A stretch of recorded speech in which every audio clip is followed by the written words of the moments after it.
What if your greatest strength, your awareness, your intelligence, was also your deepest curse? In today's video, I'll walk you through what makes Notes from Underground both brilliant and uncomfortable, what we can take away from it, and who I think would enjoy diving into the mind of one of literature's most self-aware and self-loathing narrators.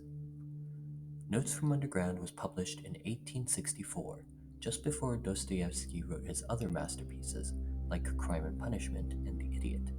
It's often seen as a prelude to those works, a raw experiment where Dostoevsky began shaping the psychological and moral questions that would later define his novels. Notes from Underground is divided into two parts. The first is a chaotic monologue. Though it only takes up a little less than a third of the book, it can take just as long as the second part to finish. This is where our unnamed narrator, known simply as the Underground Man, opens himself a little towards us. Here is where you try on the shoes of hyper-consciousness, shoes that seem to fester, to gnaw at you, to bend left and right with no apparent reason. This is by no means comfortable. He calls consciousness a sickness, as he envies the lazy, ignorant man, yet he takes pride in his own intelligence. He rants about society, reason, and his own contradictions. He tries to justify himself, and just when it seems like he's getting somewhere, he backtracks, shrivels up, and shuts himself down.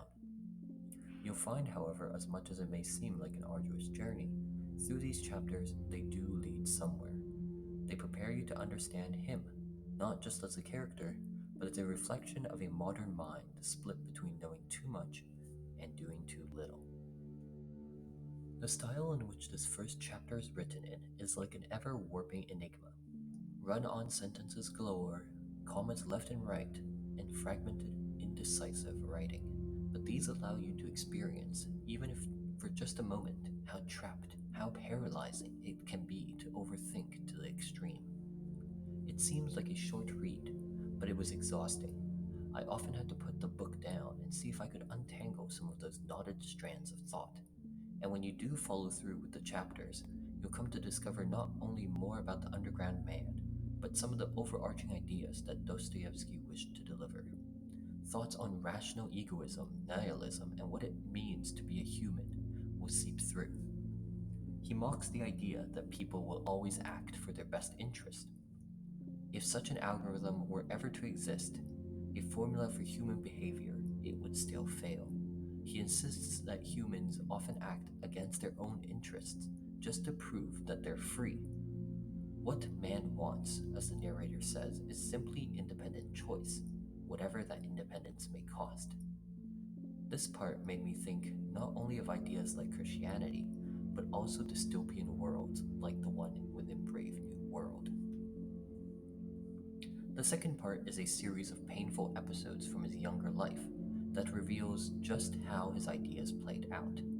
And now that you've experienced even just a glimpse of how he thinks, here comes the demonstration of how he acts, or rather, how he can fail to act.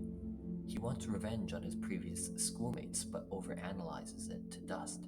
He wants love, but sabotages it the moment it's offered. He wants recognition, but not the kind that must be asked for. There are three main arcs within this second part.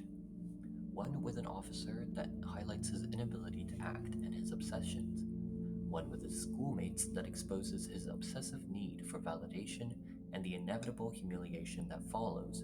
And one with a prostitute named Lisa, which reveals his desperate yearning for connection and his cruel inability to sustain it. This second part is more like a traditional story, a narration of events, tragedies, and raw emotions and thoughts, but still unmistakably through the lens of an underground man. Although this book is probably not the most relatable for anyone, there is value in that.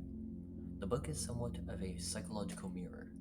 In an age where we're constantly reflecting on ourselves, our choices, our image, it's a haunting showcase of how self-awareness alone doesn't make us wise.